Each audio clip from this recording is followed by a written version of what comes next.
Most people think calcium is only about bones and teeth, but what if I told you the same mineral also controls ovulation, sperm movement, hormone release, and even embryo implantation? If you're trying to conceive, don't skip this video. Hi, I'm Dr. Suvarchala, Scientific Director with Ziva Fertility Centers. So why does calcium matter for fertility? Calcium is not just a structural mineral, it is a cellular messenger. Inside your body, calcium signals cells to divide, hormones to release, and muscles to contract.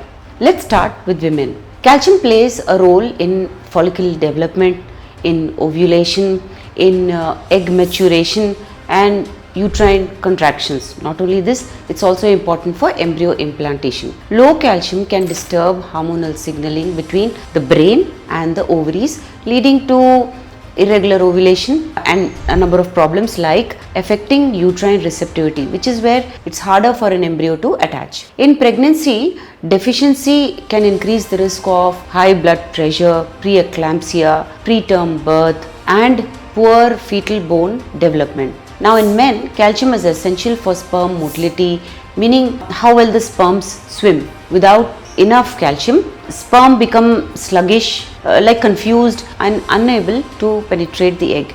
Calcium also helps trigger the acrosome reaction, which is the final step allowing the sperm to enter the egg. So when calcium is low in men, sperm count may be normal, but the function is poor. This is what we call as hidden infertility or unexplained infertility. There are some signs that we need to talk about. Many people don't realize they are deficient. Common signs include muscle cramps, fatigue, brittle nails, tooth problems, back pain, mood changes, and infertility patients. We often see irregular cycles, poor egg quality, low sperm motility, recurrent implantation failures.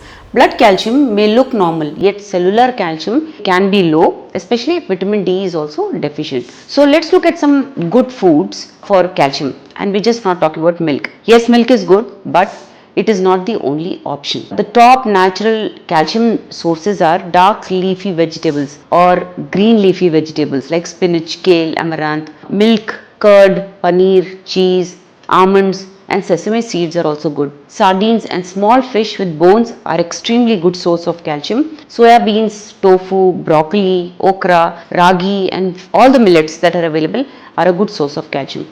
But here's the key that most people miss.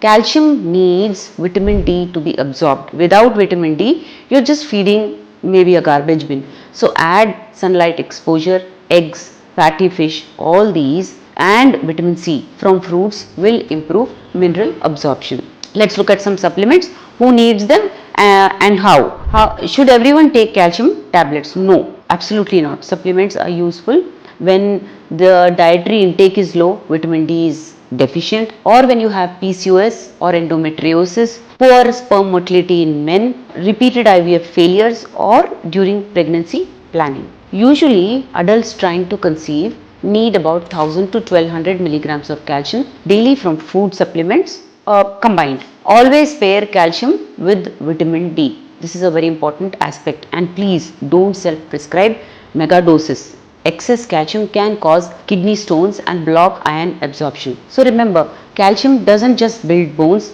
it powers eggs, it drives sperms, it supports implantation and protects pregnancy. If you're struggling to conceive, don't only count follicles and sperms, check your minerals too. Sometimes the smallest nutrients can make the hugest difference. Follow for such more fertility science made simple YouTubes that help you take care of your future and give you healthy choices at a time. If you wish to know more, please feel free to contact us. Thank you.